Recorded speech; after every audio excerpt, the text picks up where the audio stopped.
कुंज बिहारी जय राधा माधव।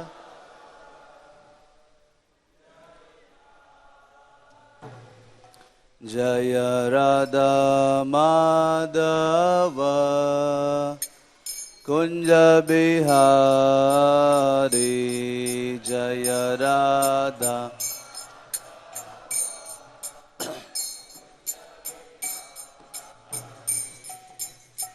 गोपी जन वल्लभ गिरिवरधारी गोपी जन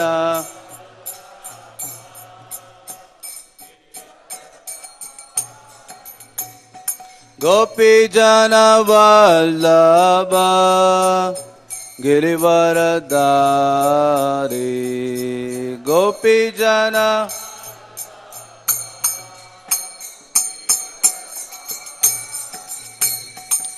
यशोदानंदन व्रज जन रंजन यशोदा यशोदानंदन व्रज जन रंजन यशोदानंदन यमुना तीरावनचारि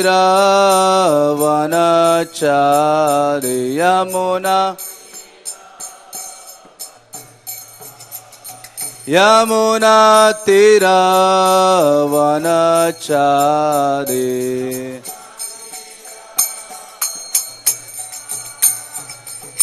जय राधा माधव कुंज बिहारी जय राधा।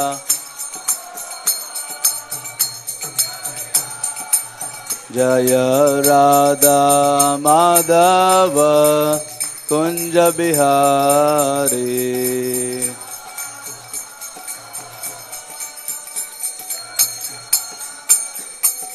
गोपी जन वल्लभ गिरिवरधारी गोपी जन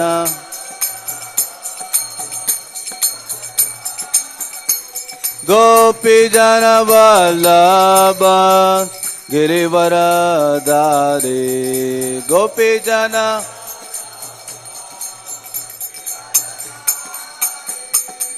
यशोदानंदन व्रज जन रंजन यशोदानंदन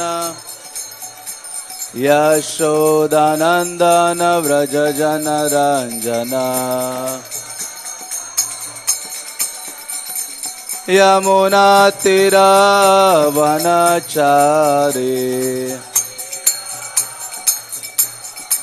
यमुना तीरावनचारि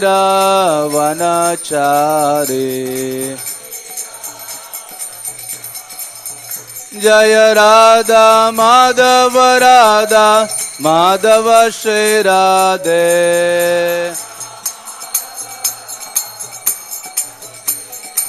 जय राधा माधव राधा माधव श्री राधे।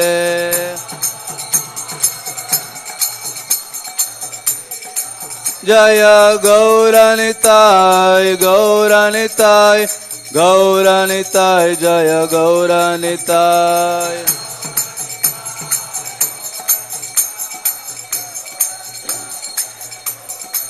प्रभुपाद प्रभुपाद प्रभुपाद श्रील प्रभुपाद।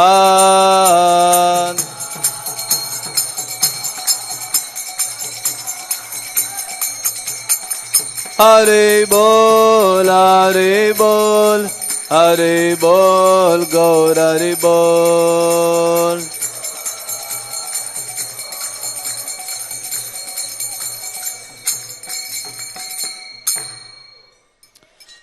जय ओम विष्णुपाद परमहंस परिव्राजकाचार्य अष्टोत्तर शत श्रीमद डिवाइन ग्रेस एसी भक्ति वेदांत स्वामी श्रील प्रभुपाद के इस्कॉन बीबीटी फाउंडर आचार्य श्रील प्रभुपाद के।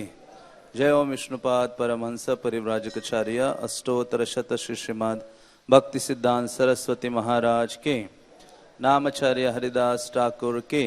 अनंत कोटि वैष्णव वृंद के। प्रेम से कहो श्री कृष्ण चैतन्य प्रभु नित्यानंद श्री अद्वैत गदाधर श्रीवासदि गौर भक्त वृंद की। श्री श्री राधा कृष्ण गोप गोपिका श्याम कुंड राधा कुंड गिरि गोवर्धन की। वृंदावन मथुरा धाम के। नवदीप मायापुर धाम के। पुरुषोत्तम क्षेत्र जगन्नाथपुरी धाम की। चंदन यात्रा महामहोत्सव की। समवेत गौर भक्त वृंद की। निताय गौर प्रेमानंदे। All glories to assembled devotees, all glories to assembled devotees, all glories to assembled devotees, all glories to Sri Guru and Gauranga. Jaya Jaya Sri Chaitanya Jaya Nityananda.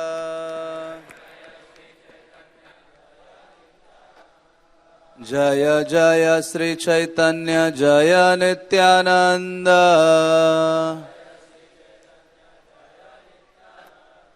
जय अद्वैत चंद्र जय गौर भक्त वृंद।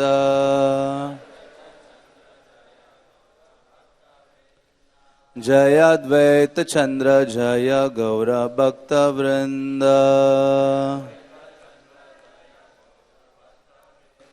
चैतन्य चरितामृत मध्य लीला अध्याय 4 प्यार संख्या 106।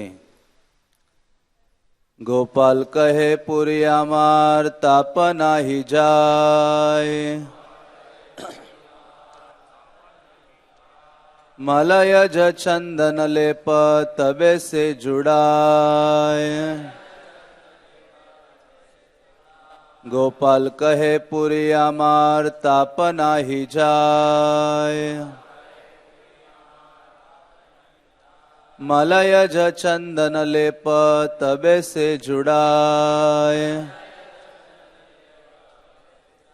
गोपाल कहे पुरी अमार ताप नाही जाय।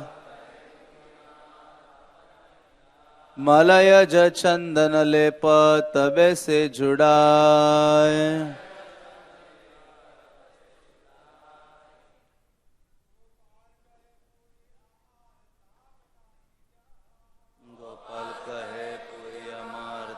नाही जाय।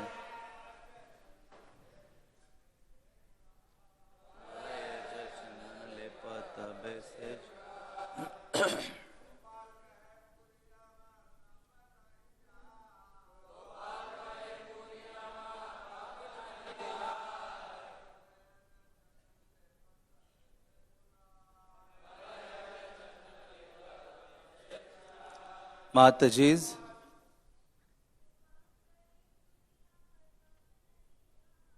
गोपाल कहे पूरी अमार ताप नहीं जाए।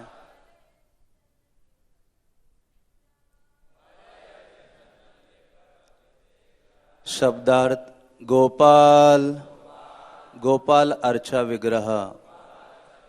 कहे ने कहा, पुरी मेरे प्रिय माधवेंद्र पुरी, अमार मेरा, ताप शरीर का तापमान, नाही नहीं जाय जाता, मलयज चंदन मलय पर्वत पर उत्पन्न चंदन की लकड़ी का लेप शरीर पर लेप करो, तबे तब से वह जुड़ाया ठंडा होगा। अनुवाद और तात्पर्य श्रील प्रभुपाद द्वारा। श्रील प्रभुपाद के तो अनुवाद इस प्रकार से है। सपने में माधवेंद्र पुरी ने देखा कि गोपाल कह रहे हैं, मेरे शरीर का ताप अभी भी कम नहीं हुआ है, तुम मलय प्रदेश से चंदन लाओ और मुझे शीतल बनाने के लिए मेरे शरीर पर इसका लेप करो। तात्पर्य, गोपाल विग्रह अनेक वर्षों तक जंगल में दबे पड़े रहे और अब यद्यपि उन्हें प्रतिष्ठित करके उनका हजारों घड़े पानी से अभिषेक किया गया था, फिर भी उन्हें गर्मी लग रही थी। इसलिए उन्होंने माधवेंद्र पुरी से मलय प्रांत से चंदन लाने के लिए कहा। मलय में उत्पन्न चंदन अत्यंत विख्यात है। ये प्रांत पश्चिमी घाट में है और नीलगिरी पहाड़ियां कभी कभी मलय पर्वत कहलाती हैं। मलयज शब्द मलय प्रांत में उत्पन्न चंदन का सूचक है। कभी कभी वर्तमान मलेशिया देश को भी मलय कहते हैं। पहले इस देश में भी चंदन उत्पन्न होता था, किंतु अब उनको रबड़ के वृक्ष उगाना अधिक लाभप्रद लगता है। यद्यपि किसी समय मलेशिया में वैदिक संस्कृति प्रचलित थी, किंतु अब वहां के सारे निवासी मुसलमान हैं। अब मलेशिया, जावा तथा इंडोनेशिया में वैदिक संस्कृति लुप्त हो चुकी है। ओम अज्ञानतिमिरान्धस्य ज्ञानाञ्जनशलाकया चक्षुरुन्मिलितं येन तस्मै श्रीगुरवे नमः। श्रीचैतन्य मनोभीष्टं स्थापितं येन भूतले स्वयं रूपा कदा मह्यं ददाति स्वपदान्तिकम्। हे कृष्ण करुणा सिंधु दीनबंधु जगत्पते गोपेश गोपिका कांत राधा कांत नमस्तुते। तप्त कांचन गौरांगी राधे वृंदावनेश्वरी वृषभानुसुते देवी प्रणमामि हरिप्रिये। वाञ्छा कल्पतरुभ्यश्च कृपा सिन्धुभ्येव च पतितानां पावनेभ्यो वैष्णवेभ्यो नमो नमः। जय श्री कृष्ण चैतन्य प्रभु नित्यानंद श्री अद्वैत गदाधर श्रीवासदि गौर भक्त वृंद। हरे कृष्णा कृष्णा कृष्णा हरे हरे, हरे राम राम राम हरे हरे। हरे कृष्णा। तो आज विशेष उत्सव है, चंदन यात्रा उत्सव। और ये जो चंदन यात्रा उत्सव है, ये चैतन्य महाप्रभु के एक महान जो भक्त हैं, श्रीपाद माधवेंद्र पुरी से संबंधित हैं। तो गौड़िया वैष्णवों का हर कोई जो कार्य है वो उत्सव है, आचार्यगण कहते हैं। चाहे उनका इस संसार में आविर्भाव हो या इस संसार से उनको तिरोभाव हो, तो वो भी उत्सव है। इसलिए चैतन्य महाप्रभु इवन जब हरिदास ठाकुर तिरोभाव उनका हुआ था, तो महाप्रभु ने कहा यह हरिदास ठाकुर का विजय उत्सव है। तो उसी प्रकार से जो आचार्यगण भगवान के प्रीति हेतु कई प्रकार की सेवाएं भी करते हैं, वो सेवाएं भी एक प्रकार का उत्सव का रूप लेती हैं। इसलिए चैतन्य महाप्रभु की ये दो चीजें बहुत बड़ी देन है इस सारे जगत को। मैं कई बार कहता हूं, क्या है वो दो अमूल्य चीजें जो चैतन्य महाप्रभु ने सारे संसार को प्रदान की हैं। एक है चैतन्य महाप्रभु के जो शुद्ध भक्तगण हैं, जिनके द्वारा हम चैतन्य महाप्रभु की महिमा को जान सकते हैं, और चैतन्य महाप्रभु के द्वारा उनके जो समर्पित भक्त हैं उनकी महिमा को जान सकते हैं। इसलिए नरोत्तम दास ठाकुर कहते हैं, गौरांगेर संगी गण नित्य सिद्ध करी माने से ही जाए ब्रजेंद्र सुत पाश। तो जो चैतन्य महाप्रभु के भक्त हैं, उनको कभी साधारण नहीं समझना चाहिए। वो साधारण भक्त नहीं है, तो वो महाप्रभु के नित्य पार्षद है। ये केवल जानने मात्र से, जैसे भगवान कहते जन्म कर्म च में दिव्यम एवं यो व्यक्ति तत्वतः त्यक्त्वा देहम पुनर्जन्म, जो केवल ये जानता है कि भगवान के जो कार्यकलाप है वो दिव्य है, उसी प्रकार से जो व्यक्ति ये भी जान लेता है कि भगवान के भक्तों के कार्यकलाप साधारण नहीं है, दिव्य है भगवान के समान, तो वो भी भगवत धाम जाने का अधिकारी बनता है। इसलिए वृंदावन दास ठाकुर चैतन्य भागवत में कहते हैं, अतएव वैष्णवेर जन्म मृत्यु नाय संगे आये से न संगे जाए बे तथाय। तो वैष्णव इस भौतिक प्रकृति के अधीन नहीं है। वो किसके अधीन है? दैवी प्रकृति माश्रिता, भगवान की जो अंतरंगा शक्ति है उसके अधीन भगवान के ऐसे शुद्ध भक्तगण हैं। और जिनके जीवन का केवल एकमात्र लक्ष्य है किस प्रकार से भगवान को आनंद प्रदान किया जाए। वास्तव में जो चंदन यात्रा है भगवान को शीतलता प्रदान करने मात्र से हम अपने जीवन के तापों से पूर्ण रूपेण मुक्त हो सकते हैं। जिन 3 तापों से हम सदैव क्या हो रहे हैं, झगड़ रहे हैं, कष्ट अनुभव कर रहे हैं। तो ऐसे चैतन्य महाप्रभु की ये निधि है, उनके शुद्ध भक्त। और दूसरी चीज चैतन्य महाप्रभु ने दी है वो है गोलोकेर प्रेम धन हरि नाम संकीर्तन। साक्षात श्री चैतन्य महाप्रभु, जैसे भक्ति विनोद ठाकुर कहते हैं कि कृष्ण के भंडार में सबसे बड़ी चीज स्टोर हाउस में, स्पिरिचुअल वर्ल्ड के स्टोर हाउस में भगवान कृष्ण ने कोई सर्वोत्तम वस्तु रखी है तो वो अपना नाम है।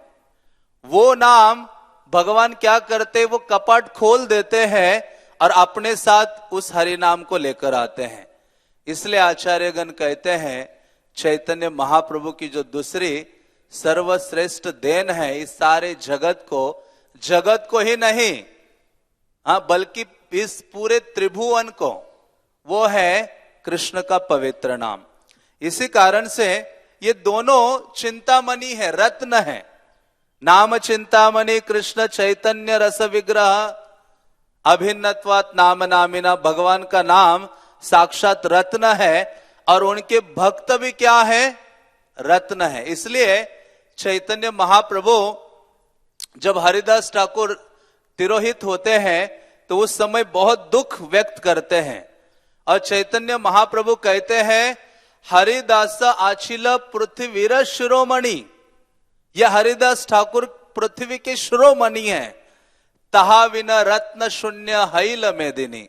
हरिदास ठाकुर इस पृथ्वी से जाने मात्र से ये जो पृथ्वी है वह रत्न से विहीन हो गई है। इतना अमूल्य रत्न है जो महाप्रभु ने ये दिया है और हरि नाम अपने आप में रत्न है।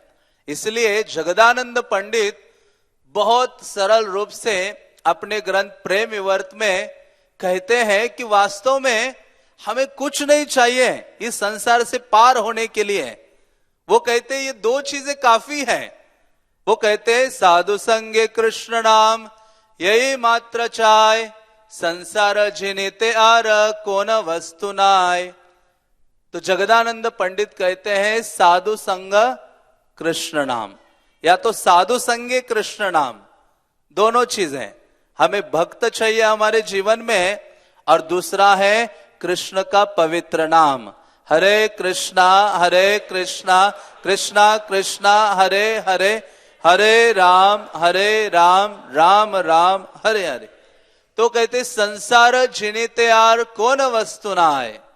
वास्तव में हृदय में ये कामना है, दृढ़ भावना है, इच्छा है कि संसार सागर पर मुझे विजय प्राप्त करनी है। तो कहते ये 2 चीजें काफी हैं। तो इन 2 चीजों को चैतन्य महाप्रभु रत्नों से उनकी तुलना करते हैं। तो ऐसे महाप्रभु के रत्नमय भक्तों की संगति या उनकी कृपा को कोई व्यक्ति अपने जीवन में प्राप्त करता है तो वो अपने जीवन में सर्व सिद्धि लाभ कर सकता है। इसलिए प्रचेतागण यही तो मांगते हैं आशीर्वाद कि इस मर्त्य जगत के लोगों को इससे बढ़कर क्या गुण हो सकता है, क्या वर हो सकता है, भगवान के महान भक्तों का साहचर्य प्राप्त होना। इससे बढ़कर कोई उपलब्धि नहीं है। इसलिए महाप्रभु कहते साधु संग सर्व सिद्धि है, लव मात्र साधु संग। चैतन्य महाप्रभु कहते हैं कि भगवान के भक्तों का संग ही बहुत महत्वपूर्ण है। तो ऐसे ये महान आचार्य हैं श्रीपाद माधवेंद्र पुरी, जिनके बारे में हम कई बार निरंतर सुनते रहते हैं। तो लेकिन फिर भी हमें क्या करना चाहिए, बारंबार सुनने का प्रयास करना चाहिए। कई बार हम सोचते कि अरे माधवेंद्र पुरी की तो रोज ही कथा सुनते हैं, लेकिन नहीं, सुनते हैं माधवेंद्र पुरी की कथा, लेकिन उनके जीवन से हम कुछ सीखने का प्रयास नहीं करते हैं। तो ऐसे माधवेंद्र पुरी कि ये विशेष देन है ये चंदन यात्रा उत्सव। वैसे जगन्नाथपुरी में जगन्नाथ का जो चंदन यात्रा है वो करोड़ों सालों से चलते आ रहा उत्सव है। भगवान जगन्नाथ के जो उत्सव विग्रह है मदन मोहन आज संध्या के समय में बाहर निकलते हैं और पंच महादेव के साथ क्या करते हैं, नरेंद्र सरोवर में जाते हैं जिसको चंदन पुकुर भी कहा जाता है और चंदन यात्रा उत्सव वहां मनाते हैं भगवान जगन्नाथ।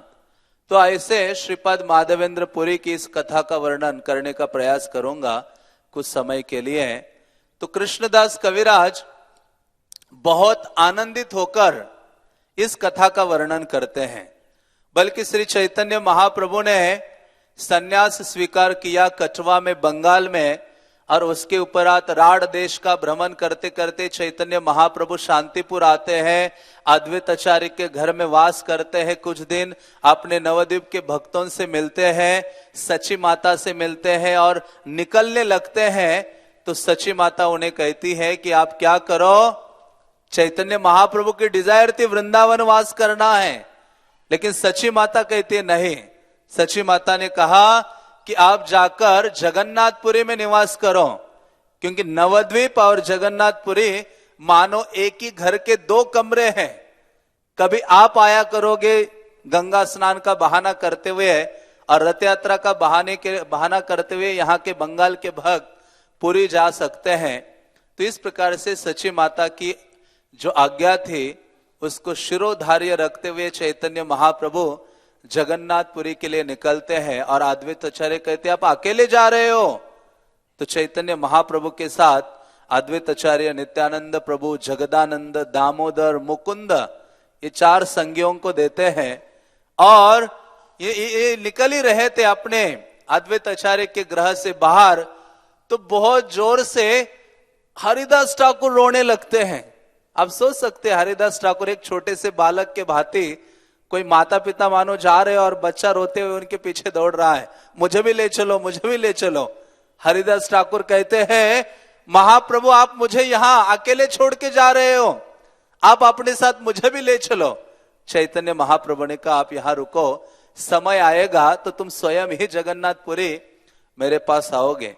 चैतन्य महाप्रभु फिर लंबा सफर तय करते हुए गंगा के किनारे से छत्रभोग, पानीहाटी, वराहनगर आदि क्रॉस करते हुए ओडिशा का जो बॉर्डर है वहां प्रवेश करते हैं। और ओडिशा का जो प्रथम स्थान है बालेश्वर, उसी में एक छोटा सा टाउन है रेमुना, उस स्थान में वहां पहुंचते हैं चैतन्य महाप्रभु। और चैतन्य महाप्रभु अपने संगियों के संग में पूरे रास्ते में कीर्तन करते हुए जा रहे थे। कृष्णदास कविराज कहते हैं महाप्रभु नाचते हुए जगन्नाथपुरी की ओर निकले थे और बीच बीच में भिक्षा याचना करते हुए कुछ भिक्षा स्वीकार करते थे, ग्रहण करते थे, फिर नाचने लगते थे। ये उनका जीवन था। ऐसे महाप्रभु रेमुना में पहुंचते हैं और रेमुना में पहुंचकर चैतन्य महाप्रभु विग्रह के सामने जाते हैं। माधवेंद्र पुरी का वर्णन करने के पूर्व चैतन्य महाप्रभु वहां रेमुना में गोपीनाथ का दर्शन करते हैं। कृष्णदास कविराज लिखते हैं रेमुना ते गोपीनाथ परम मोहन, भक्ति करे कैल प्रभु तार दर्शन। तो जो गोपीनाथ थे रेमुना के, वो बहुत अधिक मोहित करने वाले हैं। चैतन्य महाप्रभु ने उनका दर्शन किया, क्योंकि रेमुना के जो गोपीनाथ हैं वो बहुत आकर्षक विग्रह हैं, जिनको देखने मात्र से चैतन्य महाप्रभु उनको प्रणाम करते हैं पहले। और जैसे महाप्रभु ने प्रणाम किया तो गोपीनाथ ने जो पुष्प चूड़ा में जो मुकुट उन्होंने धारण किया था वो आके गिरता है चैतन्य महाप्रभु के सर में। महाप्रभु उसको उठाते हैं और देखते हुए नाचने लगते हुए पुनः। और फिर चैतन्य महाप्रभु अपने संगियों को बिठाते हैं, चार संगियों को बिठाते हैं और चैतन्य महाप्रभु कहते हैं कि मैं आपको विशेष कथा का वर्णन करूंगा, जिसको सुनने मात्र से आप कृष्ण के प्रति अपना जो आकर्षण है वो जागृत कर सकते हैं। तो ऐसे चैतन्य महाप्रभु ने उन अपने चार संगियों को माधवेंद्र पुरी की जो कथा है उसका वर्णन करना शुरू किया। तो माधवेंद्र पुरी का वर्णन करते हुए चैतन्य महाप्रभु अपने भक्तों से कहने लगे, विशेष रूप से नित्यानंद प्रभु, जगदानंद, मुकुंद और दामोदर पंडित। तो चैतन्य महाप्रभु आनंदित क्यों हो रहे थे वहां? क्योंकि चैतन्य महाप्रभु को दो चीजों का आस्वादन करना था। कृष्णदास कविराज कहते हैं चैतन्य महाप्रभु का कोई प्लान नहीं था वहां रहने का। संध्या के समय में वो पहुंचे थे, संध्या या दोपहर जो भी है, वहां रेमुना में पहुंचे थे चैतन्य महाप्रभु, वहां नाचे गाए। लेकिन चैतन्य महाप्रभु को याद आया, क्या याद आया? यहाँ के जो गोपीनाथ हैं और इनसे संबंधित जो महान आचार्य हैं श्रीपाद माधवेंद्र पुरी, उनके बारे में मैंने अपने आध्यात्मिक गुरु श्रीपाद ईश्वर पुरी से सुना है। और क्या सुना है? बहुत कुछ सुना है। लेकिन महाप्रभु को दो चीजें, एक चीज से वो आकर्षित हो जाते हैं, और वो क्या था? अमृत केली खीर। कृष्णदास कविराज कहते हैं इस जगत के सर्वसाधारण भक्त भी प्रसाद के लोभी होते हैं, तो वो महाप्रभु के हृदय में भी वही लोभ जागृत हो गया। कृष्णदास कविराज लिखते हैं, महाप्रसाद क्षीर लोभे रहिला प्रभु तथा। उस रात्रि में रहने का एक में उनका कारण था कि वो खीर का लोभ चैतन्य महाप्रभु को अनावर हो रहा था। कहते यहां से चला जाऊंगा तो खीर नहीं मिलेगी, कहते यहां आज रह जाता हूं तो ये जो अमृत के लिए खीर है उसका मुझे आस्वादन करना मुझे प्राप्त हो जाएगा, वो जो खीर है। तो चैतन्य महाप्रभु वहां रुकते हैं। और दूसरा, वो माधवेंद्र पुरी का गुणगान करना चाहते थे। चैतन्य लीला में हमेशा हम देखते हैं कि महाप्रभु केवल बहाना ढूंढते हैं किसी भक्त की प्रशंसा करने का। कुछ भी छोटा सा कार्य हो, चैतन्य महाप्रभु प्रशंसा करते हैं। और इसके विपरीत हमारा जीवन है, थोड़ा सा भी कुछ हो तो हम क्या ढूंढते हैं? प्रशंसा के विपरीत निंदा करने का बहाना ढूंढते हैं किसी ना किसी प्रकार से। तो चैतन्य महाप्रभु वहां उन भक्तों को बिठाते हैं और लेक्चर देना शुरू करते हैं। महाप्रभु ने बहुत कम प्रवचन दिए हैं, और ऐसा कभी नहीं हुआ कि उनके प्रवचन में बहुत भीड़ लगी हुई है। एक बार उन्होंने प्रवचन दिया तो एक ही व्यक्ति सुनने के लिए था, रूप गोस्वामी। दूसरी बार प्रवचन दिया तो एक ही व्यक्ति था सुनने के लिए, सनातन गोस्वामी। और आज यहां प्रवचन देने जा रहे तो कितने लोग हैं उनके समक्ष? 4। हम 4 लोग, कितने पहले पूछते हैं कितने लोग आएंगे मेरे प्रवचन में, या शेड्यूल में देखेंगे जिस दिन ज्यादा लोग होंगे उस दिन प्रवचन देंगे। लेकिन चैतन्य महाप्रभु क्या ढूंढ रहे? मौका, कैसे मैं अपनी जीवा से अपने भक्त का गुणगान करूं। क्योंकि भक्त का गुणगान करने मात्र से आप भगवान के हृदय को आकृष्ट करते हो, भगवान को अपना बना लेते हो, भगवान उसके द्वारा बंधन में आ जाते हैं। तो ऐसे चैतन्य महाप्रभु उनको सुनाने के लिए तत्पर हो जाते हैं माधवेंद्र पुरी का जो अद्भुत चरित्र है। इसलिए चैतन्य महाप्रभु ये भी दर्शाते हैं, किसी भी आध्यात्मिक स्थान में जाते हो, तीर्थ स्थलों में, तो वहां जाकर सबसे महत्वपूर्ण कार्य है वहां के विग्रह या आचार्य के बारे में स्थल पुराण आदि से श्रवण करना।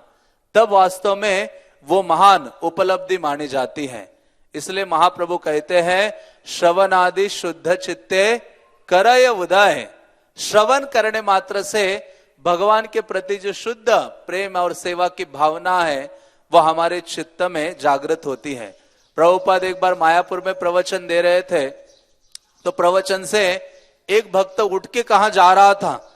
तो प्रभुपाद ने पूछा, अरे कहां जा रहे हो? क्लास के बीच में उसको टोका, कहां उठ के जा रहे हो? वो कहता है, प्रभुपाद कुछ काम करने के लिए जा रहे हो। तो प्रभुपाद आग बबूला हो गए। ऐसा वर्णन आता है कि मानो प्रभुपाद फायर से बाहर निकले हो, और इसी क्रोध में आकर प्रभुपाद कहते हैं, पहले तो कहा, अरे मूर्ख, कि बिना सुने तुम कौन सा कार्य करोगे? वो सारा कार्य क्या है? कर्म ही है केवल, भगवत भक्ति नहीं है। तो बेचारा चुपके से क्या करता है, फिर से प्रवचन में शांति से बैठकर प्रभुपाद से सुनता है। तो इस प्रकार से चैतन्य महाप्रभु अपने भक्तों को सुना रहे हैं श्रीपाद माधवेंद्र पुरी का जो चरित्र है। माधवेंद्र पुरी के बारे में वृंदावन दास ठाकुर कहते हैं कि क्या बोलूं मैं माधवेंद्र पुरी के बारे में। ऐसे भक्त जो जल से भरा हुआ जो बादल है उसको देखने मात्र से मूर्छित हो जाते हैं, ऐसे माधवेंद्र पुरी हैं। मेघ दर्शने मूर्छा हय से क्षण। सोचो, मतलब कृष्ण का स्मरण इतना अधिक उनके हृदय में है। और दूसरी एक उनका गुणों का वर्णन करते हुए वृंदावन दास ठाकुर कहते हैं, परम विरक्त मौनी सर्वत्र उदासीन, ग्राम्य वार्ता भय द्वितीय संगहीन। ऐसे परम विरक्त मौनी, ऐसे जो माधवेंद्र पुरी है ग्राम्य वार्ता से बिल्कुल ही अलग थे। वो अपने साथ और एक व्यक्ति को भी नहीं रखते थे। क्यों? क्योंकि वो सोचते थे और एक बंदा होगा तो प्रजल्पा करेगा, हाँ, कृष्ण कथा के अलावा चर्चा करेगा।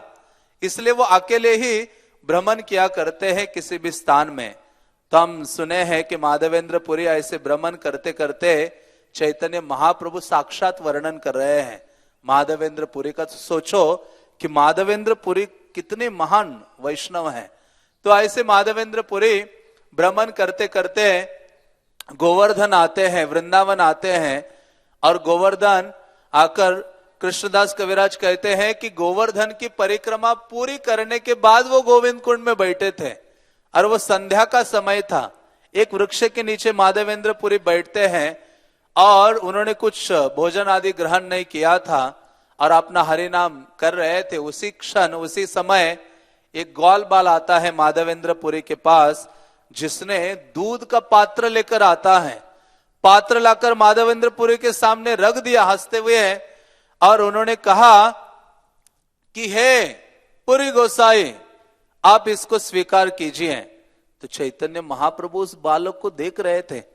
उसने देखा कई सारे बालक को मैंने देखा है, लेकिन ये तो बहुत सौंदर्यवान है।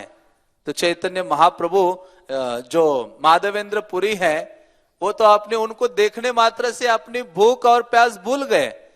माधवेंद्र पुरी ने कहा कि तुम कौन हो, तुम्हारा कहाँ निवास स्थान है, और तुम्हें कैसे पता कि मैं यहां बैठा हूं और मैं भूखा हूं।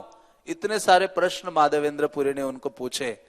तो उस बालक ने कहा कि गोपा आमी यही ग्राम में वसी, मैं तो गोप हूं और इसी गांव में निवास करता हूं, और मेरे गांव में कोई भी व्यक्ति उपवासी नहीं रह सकता। हाँ, तो ये जब बातें माधवेंद्र पुरी ने सुनी तो माधवेंद्र पुरी चकित हो गए। माधवेंद्र पुरी को बालक कहता है कि कुछ गांव की स्त्रियों ने मुझे कहा कि आप वहां उपवासी बैठे हो तो आपके लिए कुछ दूध आदि लेकर चले जाओ। तो मैं वो लेकर आया हूं, ये दुग्ध पात्र, आप इसको स्वीकार कीजिए और मैं आगे गोदहन करने के लिए जाऊंगा, और वापस जब आऊंगा तो इस पात्र को लेकर अपने घर चला जाऊंगा। तो माधवेंद्र पुरी उस दूध को ग्रहण करते हैं। कृष्णदास कविराज कहते हैं कि माधवेंद्र पुरी ऐसे नहीं हुआ कि दूध पीने के बाद तुरंत सो गए प्रसाद खाने के बाद, नहीं। माधवेंद्र पुरी दूध पीने के बाद उनका उत्साह और जोश बढ़ गया हरि नाम लेने के लिए। पूरी रात्र भर उन्होंने हरि नाम किया, और जब रात्रि शेष हो रही थी तो उनको थोड़ी सी झपकी लगी, तंद्रा आ गई, और वो तंद्रा कृष्ण की योजना थी, गोपाल की योजना थी। और क्या योजना थी गोपाल की? गोपाल उसी झपकी के बीच में माधवेंद्र पुरी के स्वप्न में आते हैं, और स्वप्न में आकर माधवेंद्र पुरी का हाथ पकड़ते हैं। हाथ पकड़कर माधवेंद्र पुरी को लेकर चलते हैं झाड़ियों के बीच में, और कहते हैं कि माधवेंद्र पुरी, माधव चलो चलो, माधव आमा करीब सेवन कबे आसी। वो कहते माधव, तुम्हारा मैं तो इंतजार कर रहा था, कब तुम आओगे और तुमसे मैं सेवा स्वीकार करूंगा। तो कुछ ऐसे जागृत विग्रह होते हैं जो भक्तों को ढूंढते हैं, और हम विग्रह को ढूंढते हैं। हाँ, तो ऐसे ये प्रेम है। प्रेम का लक्षण क्या है कि भगवान, जैसे कृष्ण वृंदावन में थे, हम दूध दही माखन लेकर कृष्ण के पार पहुंचते हैं, लेकिन कृष्ण दूध दही माखन ढूंढते हुए कहां पहुंचते थे? गोपियों के घरों में। तो इस प्रकार से गोपाल माधवेंद्रपुरी की ओर, माधवेंद्रपुरी को उन्होंने ढूंढा, उनका इंतजार कर रहे थे, वेट कर रहे थे कि सेवा स्वीकार करूंगा तो किससे स्वीकार करूंगा? माधवेंद्रपुरी से। तो ऐसे गोपाल जब वो झाड़ियों के बीच में स्वप्न में उन्हें लेके गए, कहा कि मैं यहां नीचे हूं, आप मुझे यहां से बाहर निकालो, मुझे ठंड लग रही है, गर्मी है, बहुत सारी चीजें भगवान ने बोली। और फिर वो स्वप्न खत्म होता है, माधवेंद्रपुरी जागृत हो जाते हैं, उठते हैं और बहुत पश्चाताप करने लगते हैं। कितना दुर्भाग्यशाली व्यक्ति हूं मैं, साक्षात भगवान मेरे सामने आए लेकिन मैं उन्हें पहचान नहीं पाया। और दूसरा ये भी कि उनकी मुझे ये जो आज्ञा है, ये सोचने मात्र से वो भाव विवल हो गए, रोने लगे। उन्होंने अपने आप को कंट्रोल किया और उन्होंने सोचा भाव दिखाने से ज्यादा महत्वपूर्ण क्या है? सेवा करना। हाँ, कोई कहे कि नहीं प्रभु जी मैं भावावेश में नृत्य कर रहा हूं, अब इस सेवा में मत बुलाओ मुझे। हाँ, माधवेंद्रपुरी ने अपने सारे भावों को साइड में रख दिया, कृष्णदास कविराज कहते हैं, और भगवत जो आज्ञा थी सेवा की उसको उन्होंने स्वीकारा और गांव में गए और गांव के लोगों को उन्होंने कहा कि आप चलो, आपके जो स्वामी हैं वो पुकार रहे हैं, वो झाड़ियों में हैं। हाँ, तो माधवेंद्रपुरी उन सारे गांव वालों की सहायता से उनको निकालते। लेकिन उससे पूर्व स्वप्न में भगवान ने अपना परिचय दिया था माधवेंद्रपुरी को। माधवेंद्रपुरी को क्या परिचय दिया? माधवेंद्रपुरी को कहा, श्री गोपाल नाम मोर गोवर्धन धारी, ब्रजेर स्थापित आमी यहां अधिकारी। पूरा अपना परिचय दे दिया कि मेरा नाम क्या है, मैं कहाँ का अधिकारी हूं, सब कुछ उन्होंने बताया। तो ऐसे भगवान की आज्ञा का वो पालन करते हैं और माधवेंद्रपुरी गांव वालों के सहायता से गोपाल विग्रह को निकालते हैं और बलिष्ठ बलिष्ठ भक्तों की सहायता से गोवर्धन के ऊपर जाकर उनको स्थापित करते हैं, क्योंकि भगवान गोपाल की आज्ञा थी। तो ऐसी आज्ञा का पालन करते हुए माधवेंद्रपुरी जब उनको ऊपर उन्होंने स्थापित किया, नीचे एक बड़ा सा पत्थर रखा, उनके पीछे एक पत्थर रखा, यही उनका अल्टर था, यही उनका सिंहासन था। गोपाल उससे संतुष्ट थे क्योंकि माधवेंद्र की पुरी के प्रेम से वो अत्यधिक संतुष्ट थे। तो जब सबको पता चला कि भगवान प्रकट हो गए हैं, हाँ, तो माधवेंद्रपुरी ने उनके अभिषेक की योजना बनाई और महाअभिषेक संपन्न किया। 900 घड़े जल से, गोविंद कुंड के जल से उनका अभिषेक कराया, पंचगव्य पंचामृत आदि तेल आदि से उनका मार्जन किया, मर्दन आदि किया। और ये सब होने के बाद माधवेंद्रपुरी ने महान अन्नकूट फेस्टिवल मनाया और सबने ये सोचा कि अन्नकूट फेस्टिवल ऐसा ही है जैसा कृष्ण के समय में द्वापर युग में वृंदावन में संपन्न हुआ था। तो ऐसे माधवेंद्रपुरी ने उनकी स्थापना की, भगवान की सेवा आदि की। और फिर ऐसा ही जब समय बीतता है तो बंगाल से 2 सन्यासी आते हैं वृंदावन में और माधवेंद्रपुरी का आश्रय स्वीकार करते हैं। माधवेंद्रपुरी का शरण ग्रहण करते हैं। माधवेंद्रपुरी उनको शरण देकर उनको दीक्षा भी देते हैं और अपने गोपाल की सेवा में उनको नियुक्त करते हैं। तो वो दोनों सन्यासी गोपाल की सेवा में नियुक्त थे। तो एक दिन भगवान जो गोपाल है माधवेंद्रपुरी को फिर से स्वप्न में आते हैं और स्वप्न में आकर ये आदेश देते हैं। कौन सा आदेश देते हैं? आज का ये जो श्लोक है, भगवान कहते हैं, गोपाल कहे पुरी अमार ताप नाही जाए। हे पुरी गोसाई, तुमने इतने 900 घड़ों जल से मुझे स्नान कराया है, उससे मेरी गर्मी दूर नहीं हुई है। तुम क्या करो, तुम जाओ मलय प्रदेश में और वहां जाकर मुझे क्या करो, चंदन लेके आओ, चंदन का लेप लगाओ, जिसके द्वारा मैं ठंडक अनुभव करूंगा। और भगवान ने यह भी कहा था कि किसी और को मत भेजना, तुम स्वयं ही चले जाना। अगले प्यार में कहते हैं कि तुम्हें स्वयं ही जाना होगा। हाँ, तो माधवेंद्रपुरी को ये बड़ा सेवा प्रदान करते हैं। माधवेंद्रपुरी ने कोई और सोचा नहीं। माधवेंद्रपुरी तो आनंदित हो गए कि भगवान मुझसे सेवा स्वीकार कर रहे हैं, क्योंकि एक भक्त के लिए सबसे बड़ी उपलब्धि है उसके जीवन में कृष्ण की सेवा, और सबसे बड़ा उसके लिए पनिशमेंट क्या है, उसको सेवा से अलग कर दो, वो सबसे बड़ा दंड है किसी भक्त के लिए। तो माधवेंद्र पुरी तो आनंदित होकर निकल पड़े वृंदावन से जगन्नाथपुरी की ओर। उन्होंने ये नहीं सोचा कि मैं चल के जाऊं, इतना कष्ट होगा, मेरे पास ना बैलगाड़ी है ना कुछ और है, लेकिन नहीं, माधवेंद्र पुरी ने सारे कष्टों को स्वीकार करते हुए जगन्नाथपुरी की यात्रा की। और कृष्णदास कविराज कहते हैं कि वो जाते जाते अद्वैत आचार्य के घर गए, अद्वैत आचार्य को दीक्षा आदि दिया, और वहां से ओडिशा गए माधवेंद्र पुरी, और ओडिशा में प्रवेश करते हुए इस स्थान में आए जहां चैतन्य महाप्रभु आज कथा सुना रहे हैं, रेमुना में। तो ये रेमुना रमणीय स्थान, इसका नाम इसलिए पड़ा क्योंकि वो बहुत रमणीक है, क्योंकि ये जो विग्रह है भगवान राम ने, क्योंकि जब भगवान राम चित्रकूट में थे, अयोध्या से जब सीता आदि वनवास के लिए गए, और भगवान राम सीता आदि के साथ एक गुफा में निवास कर रहे थे, तो वहां भगवान राम सीता के साथ बैठे हुए थे, और बाहर भगवान ने अपना दृष्टिपात किया गुफा से बाहर, और भगवान राम हंसने लगे। सीता देवी ने कहा, आज तो आपका मूड पूर्ण रूपे न बदल गया है, आपके मुख में इतनी अद्भुत स्मित हास्य है, बताइए इसका कारण क्या है। तो भगवान ने बाहर क्या देखा था, ग्वाल बालों को देखा था जो गव्य चराते हुए जा रहे थे। भगवान ने कहा, देखो ये सीता, वो दिखाई दे रहा है तुम्हें गाय और ग्वाल बाल, आगे आने वाले युग में मैं क्या करने वाला हूं, इसी प्रकार से गव्य चराने वाला हूं, ग्वाल बाल बनने वाला हूं, और मेरा नाम गोपाल होगा। तो सीता देवी ने कहा, अच्छा ऐसा कार्य करने वाले हो आप, तो आपका वो रूप कैसे होगा, उस रूप को मैं देखना चाहती हूं, उसकी आराधना सेवा आदि करना चाहती हूं। तो भगवान क्या करते हैं, बाण के अग्र भाग से एक शिला पर अपना विग्रह बनाते हैं, और वही विग्रह आज कहां है, रेमुना में है।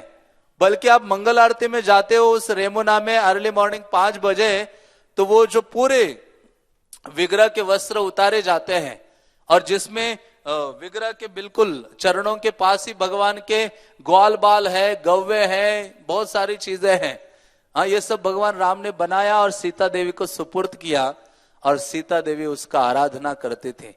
आगे चलकर ओडिशा के जो राजा हैं लांगुरा नरसिम्हा देव, उन्होंने जब कोणार्क मंदिर बनाया तो इनविटेशन देने के लिए वो घूम रहे थे कहां कहां, तो किसी ना किसी प्रकार से इस विग्रह के उन्होंने दर्शन किए, वो उस विग्रह को अपने साथ उठा के लेके आ गए कि आप ओडिशा चलिए। ये ओडिशा के राजा बड़े अद्भुत है। पुरुषोत्तम देव वहां गए थे साउथ में, कांचीपुरम आदि में, वहां उन्होंने जब युद्ध किया वहां के राजा से, तो वहां से 2 विग्रहों को लेके आ गए। एक तो साक्षी गोपाल को लेके आ गए अपने साथ, और दूसरा किसको लेके आ गए, राधाकांत को लेके आए, जो गंभीरा में है, राधाकांत मठ में है। तो ये राजागण जहां जाए वहां से क्या उठा के लाते हैं, विग्रह को, भगवान को। तो ये इनकी विशेषता है। तो जब ओडिशा में इस राजा ने प्रवेश किया, भगवान गोपीनाथ जो उनका नामकरण हुआ था, वो उनके हाथी के ऊपर वो लेके जा रहे थे। तो जैसे ही स्थान में प्रवेश किया तो ये बहुत रमणीय स्थान लगा। गोपीनाथ ने राजा को कहा, मुझे आगे उड़ीसा में प्रवेश नहीं करना है, मुझे रखना है तो यहां ही रख दो। यहां सरोवर है, नारियल के वृक्ष है, कटहल है, बहुत सारा वृंदावन का वातावरण है, मैं तो यहां ही निवास करना चाहता हूं। तो गोपीनाथ वहां निवास करते हैं, और गोपीनाथ वहां रहे, इसलिए रमणीक स्थान के कारण उस स्थान का नाम क्या पड़ा, रेमुना। तो ऐसे रेमुना को भगवान ने चूज किया और वहां वो रहे। तो ये माधवेंद्रपुरी वहां पहुंचे। माधवेंद्रपुरी जैसे ही वहां पहुंचे तो माधवेंद्रपुरी ने देखा कि क्या सेवा हो रही है यहां। उन्होंने कहा सेवा इतनी अच्छी है तो जरूर भोग बड़े बड़े अच्छे भोग लगते होंगे।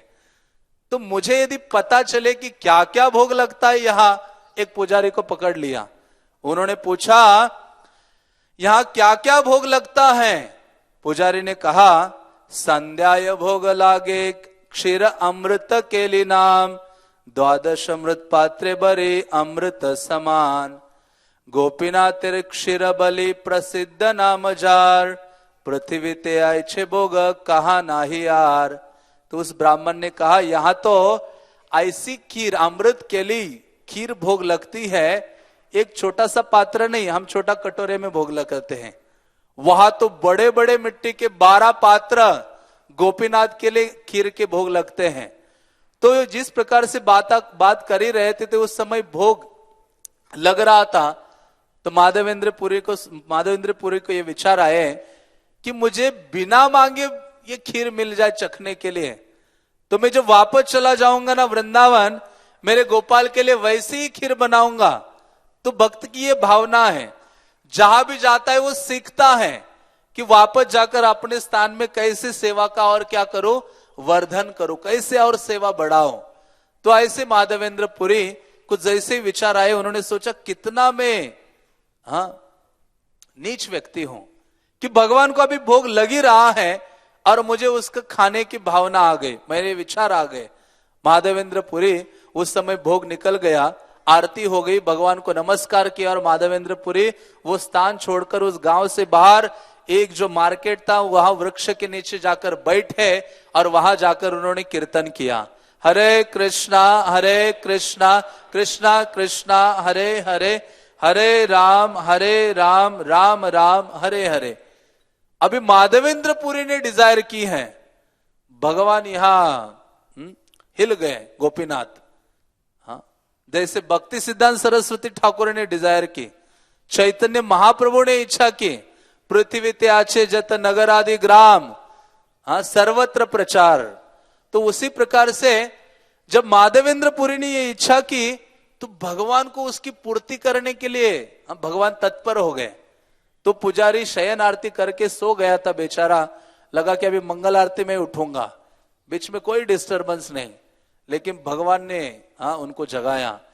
उन्होंने कहा, उठ पुजारी कर द्वार विमोचन, हे पुजारी उठो उठो द्वार खोलो। उस सन्यासी के लिए एक पात्र जो बर्तन है खीर का मैंने अपने वस्त्र के पीछे छुपा के रखा है, तुम उसको निकालो।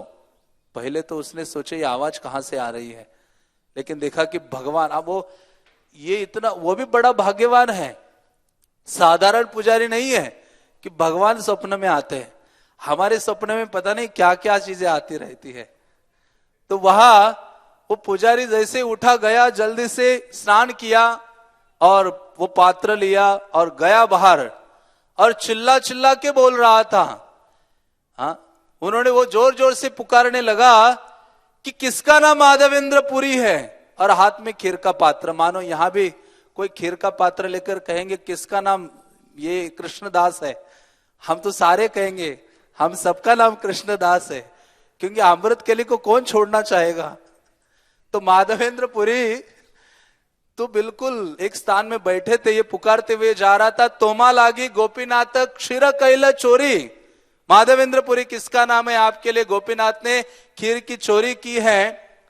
फिर उसने कहा, क्षीरलया सुखे तुम्हें करह बक्षने, तोमा सम भाग्यवान नाहि त्रिभुवने। उन्होंने कहा, इस क्षीर को ले लो, और आपके समान इस त्रिभुवन में कोई भाग्यवान नहीं है, क्योंकि गोपीनाथ ने वो खीर चोरी की है। ये जब माधवेंद्र पुरी सामने देखे, उनके हाथ में रखा, तो माधवेंद्र पुरी भावावेश में आ गए, विवल हो गए भावों से। तो वो पुजारी ने कहा, वास्तव में ये व्यक्ति ऐसा है जिसके वश में पूर्ण रूपेण कृष्ण है। वो जो पुजारी है उनको दंडवत करने लगता है, और पुजारी उनके हाथ में खीर देकर वापस चले जाता है। और वास्तव में उसने एक बहुत महत्वपूर्ण शब्द बोला था, भाग्यवान। चैतन्य चरितामृत में आप देखोगे, चैतन्य महाप्रभु ने कुछ ही लोगों को भाग्यवान बोला है, कृष्णदास कविराज ने कई लोगों को भाग्यवान बोला है। तो आगे चलकर हम चर्चा करेंगे। इवन माधवेंद्र पुरी को भी चैतन्य महाप्रभु ने आगे चलकर बोला है कि माधवेंद्र पुरी कौन है, सबसे भाग्यशाली व्यक्ति हैं। तो ऐसे खीर को लेकर उन्होंने ग्रहण किया, और जो मिट्टी के पात्र थे उन्होंने सोचा भगवान ने चोरी किया है, हाँ, तो इसको छोड़ेंगे नहीं, हम मिट्टी को भी खा जाएंगे। आपने उसमें वस्त्र में बांध दिए टुकड़े टुकड़े करके, और उन्होंने सोचा यहाँ पूरी जगह मेरी अभी प्रसिद्धि फैल जाएगी, सब मुझे आदर सम्मान प्रणाम और खीर के पात्र दे देंगे, यहां से मुझे निकल जाना चाहिए। हमारा उल्टा है, हम सोचते कि एनसीआर में मुझे फेमस होना है, ये पहला गोल है, फर्स्ट अचीवमेंट। उसके बाद धीरे धीरे अचीवमेंट्स हम बढ़ाते हैं।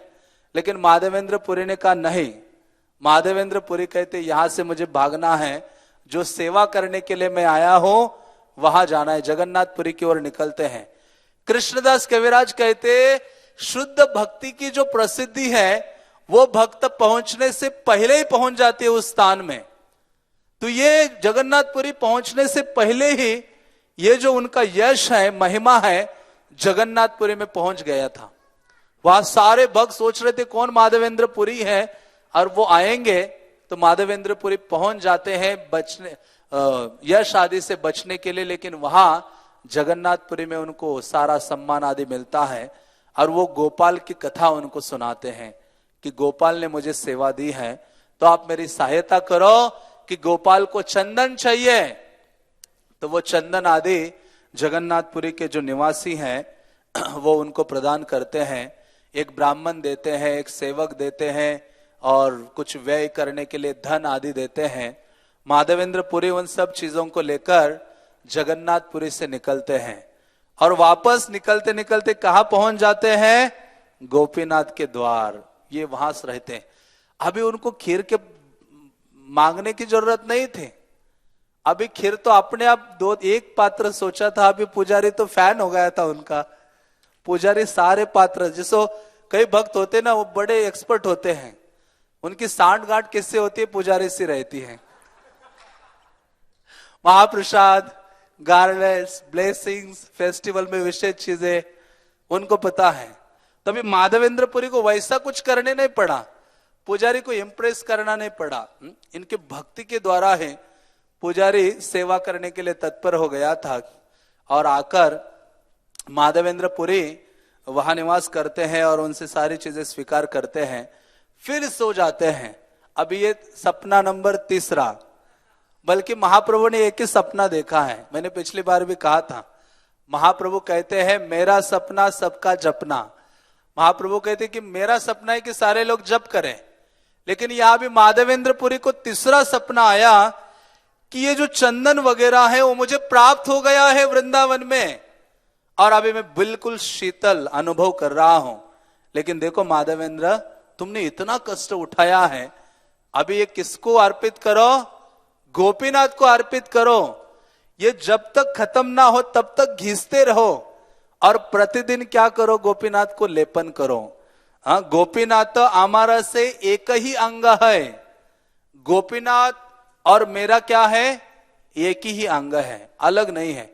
कुछ लोग कहते नहीं राधे श्याम सुंदर मेरे आराध्य हैं, सेवा करूंगा तो वहां राधा परसरती नहीं है ना, कुछ कहते वृंदावन। तो वैसे ही या माधवेंद्र पुरी को कहते मैं गोपाल और गोपीनाथ में कोई अंतर नहीं है। यहां चंदन मुझे लगाने के बजाय गोपीनाथ को लगाओ, मुझे प्राप्त हो जाएगा।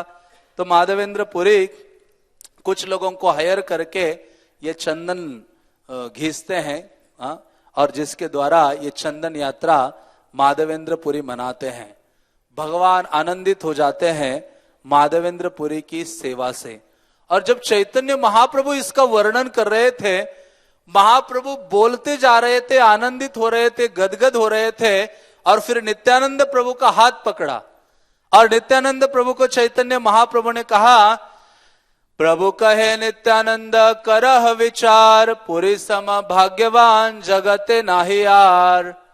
उन्होंने कहा नित्यानंद तुम विचार करो, सोचो, ये माधवेंद्र पुरी के समान उनसे इस जगत में भाग्यवान और कोई नहीं है।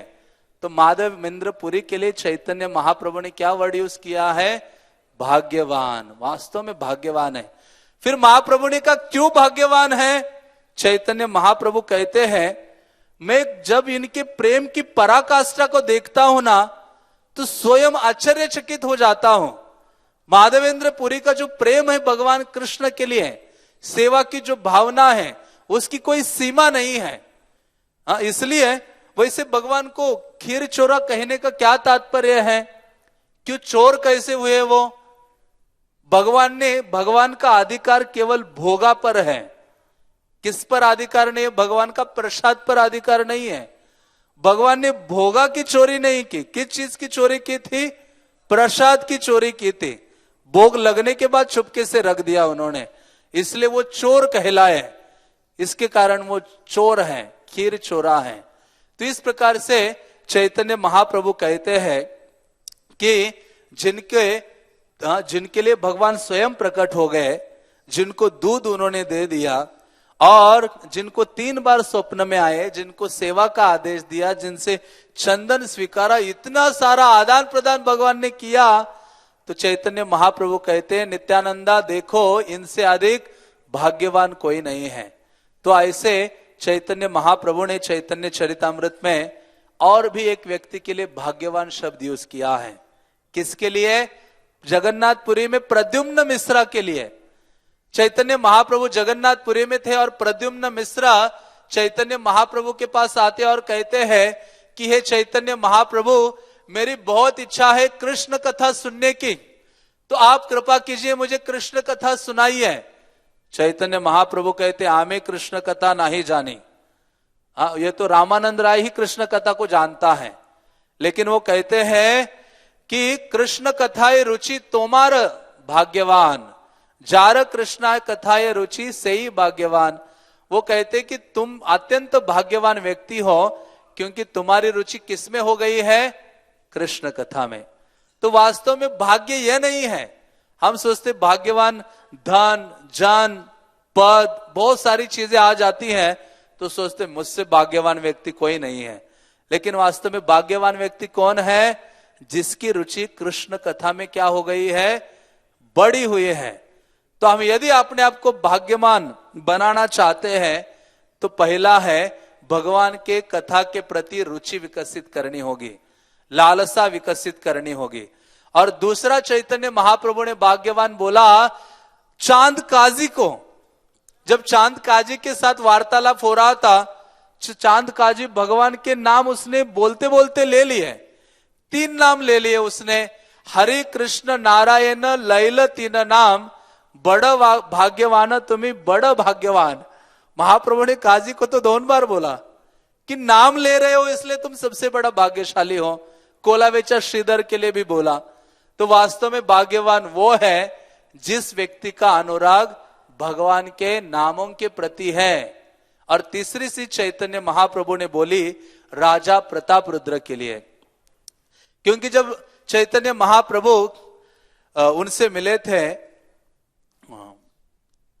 रामानंद राय से दक्षिण भारत की यात्रा में, तो उनको कहा कि तुम ना जगन्नाथपुरी आ जाना, बचा हुआ जीवन हम कृष्ण कथा में बिताएंगे दोनों।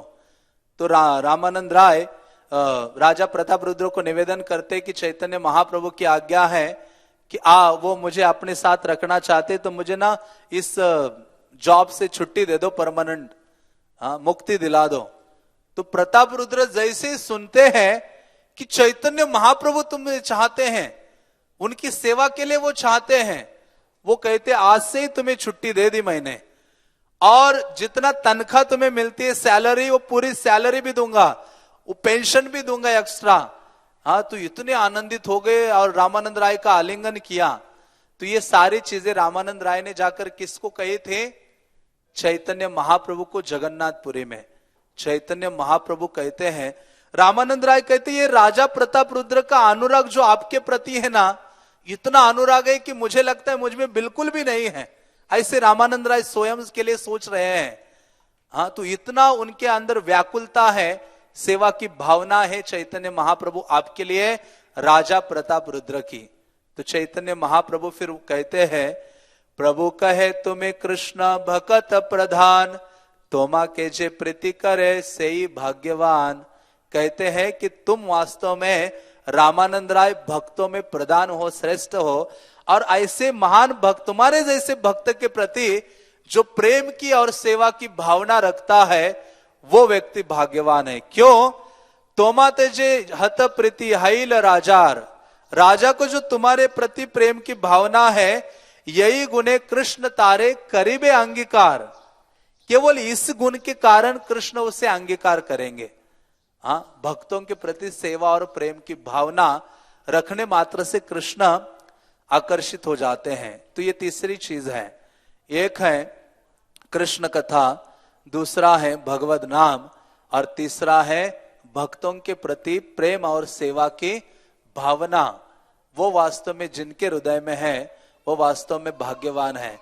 तो ऐसे चैतन्य महाप्रभु माधवेंद्र पुरी का गुणगान करते हैं, और माधवेंद्र पुरी का गुणगान करते करते चैतन्य महाप्रभु कहते हैं, प्रगाढ़ प्रेमेर यही स्वभाव आचार, निज दुख विघ्नाधीर ना करे विचार। वास्तव में जिसके लिए हृदय में कृष्ण के लिए प्रेम की और सेवा की भावना है, वो कैसे पता चलती है? वो व्यक्ति अपने स्वयं के सुख आदि का विचार नहीं करता है। माधवेंद्र पुरी ने बिल्कुल अपने निज सुख आदि का विचार नहीं किया, केवल को कृष्ण को सुख आनंद देने के उनके हृदय में भावना थी। और यही वास्तव में चैतन्य महाप्रभु के भक्तों में पाई जाती है। श्रीवास ठाकुर, उनके पुत्र का मृत्यु होती है, लेकिन फिर भी वो चैतन्य महाप्रभु के नृत्य को डिस्टर्ब नहीं करना चाहते थे। प्रभुपाद 70 साल की आयु है, लेकिन आपने सुख आदि का विचार नहीं किया। इतना प्रगाढ़ सेवा की भावना कि सब प्रकार के कष्टों को स्वीकार करते हुए कृष्ण की सेवा के लिए आगे बढ़ते हैं। गोपियां अपने चरणों की धूली देती हैं, कृष्ण का सरदर्द दूर कराने के लिए, नरक जाने के लिए तत्पर है। इसलिए चैतन्य महाप्रभु कहते हैं, इससे पता चलता है प्रगाढ़ प्रेम का लक्षण कि वो भक्त अपने निज दुख आदि का विचार, किसी विघ्न का विचार नहीं करता कृष्ण की सेवा के लिए। इसलिए भक्ति विनोद ठाकुर कहते हैं, तोमार सेवाय दुख हय जत, सेवोत परम सुख। आपकी सेवा में चाहे जितने भी दुख हो, वास्तव में वो दुख नहीं है, वो परम सुख देने वाले क्षण है। तो इस प्रकार से चैतन्य महाप्रभु उनका गुणगान करते हैं, और गुणगान करते करते चैतन्य महाप्रभु को एक श्लोक स्मरण होता है जो माधवेंद्र पुरी उच्चारण करते थे अपने अंतिम समय में। चैतन्य महाप्रभु ने कहा कि जो माधवेंद्र पुरी अपने अंतिम समय में एक श्लोक का उच्चारण करते थे, वो श्लोक ऐसा था जो चंदन के समान था। जैसे चंदन को जितना अधिक घिसते रहोगे, उसकी सुगंध और अधिक बढ़ती जाती है। उसी प्रकार से इस श्लोक पर जो व्यक्ति जितना अधिक मनन करता है, उतना ही अधिक उसको समझते रहता है। तो चैतन्य महाप्रभु उस श्लोक का उच्चारण करते हैं जो माधवेंद्र पुरी ने उच्चारित किया था। चैतन्य महाप्रभु ने कहा, या कृष्णदास कविराज कहते हैं कि ये श्लोक केवल श्रीमती राधा रानी उच्चारण करते थे, और चैतन्य महाप्रभु उच्चारण करते थे, और माधवेंद्र पुरी। हाँ, तो वो श्लोक इस प्रकार से था, अयि दीन दयाद्र नाथ है मथुरा नाथ कदावलोक्य से, हृदयम तुद लोक कातरम दैत ब्राह्मति किम करो में हम। कि हे दीन दयाद्र नाथ, मथुरा नाथ, कब आप मुझे अपना दर्शन दोगे? मेरा जो हृदय है आपके विरह में व्याकुल हो रहा है। तो इस प्रकार से माधवेंद्र पुरी का चरित्र चैतन्य महाप्रभु ने वर्णन किया, और चैतन्य महाप्रभु आनंदित हो जाते हैं।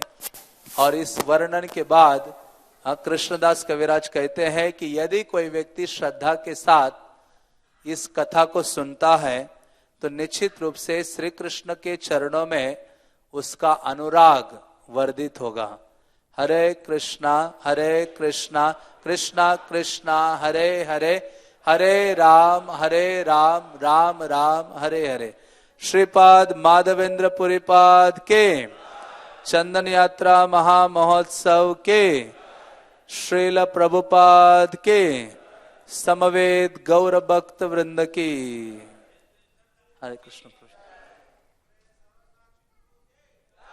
तो प्रभु जी कुछ बोलना चाहिए समक्ष। हरि बोल। हरे कृष्णा। बहुत बहुत धन्यवाद। सर्वसाक्षी प्रभु, ये जो है सर्वसाक्षी तो शायद नहीं है, सब चीज के तो साक्षी नहीं है, लेकिन कृष्ण कथा के साक्षी हैं। इसमें एक बात ये समझने की है कि हम लोग 21 दिनों की जो चंदन यात्रा मनाते हैं, तो ये तो एक संख्या है। 21 दिन हमने मतलब निश्चित कर लिया है कि 21 दिन तक चंदन यात्रा करेंगे। लेकिन माधवेंद्र पुरी ने जब ये चंदन यात्रा शुरू की थी तो 21 दिन का नियम नहीं बनाया था, बल्कि गोपाल जी ने उनको आदेश दिया था कि तब तक आप ये चंदन घिसवाते रहो और मेरे शरीर में लेप कराते रहो जब तक ये चंदन पूरा समाप्त ना हो जाए। और जानते कितना चंदन था? 1 मन चंदन था। 1 मन चंदन, मतलब घिसना और जो है भगवान को लेप करना कितने दिन लगे होंगे। तो माधवेंद्र पुरी की जिम्मेदारी थी, ये चिंता थी कि चंदन कहीं ना जाए, पूरा का पूरा चंदन घिसना चाहिए और पूरा का पूरा चंदन लेप करना चाहिए गोपीनाथ जी के शरीर में। और दूसरी बात यह कि अक्षय तृतीया का जो दिन है ये बहुत पवित्र है। तो कोई किसी दिन गोपाल जी ने सपना दिया होगा, लेकिन फिर उन्होंने विचार किया अक्षय तृतीया से शुरू करना चाहिए। तो ये जो है एक विधि है कि कोई विशेष कार्य अगर होता है तो किसी विशेष तिथि निश्चित की जाती है जो निकट में आने वाली है। तो अक्षय तृतीया की जो तिथि है ये बहुत ही पवित्र है, जिसमें कि उन्होंने ये शुरू किया था। श्री चंदन यात्रा महा महोत्सव की जय। श्रील प्रभुपाद की जय।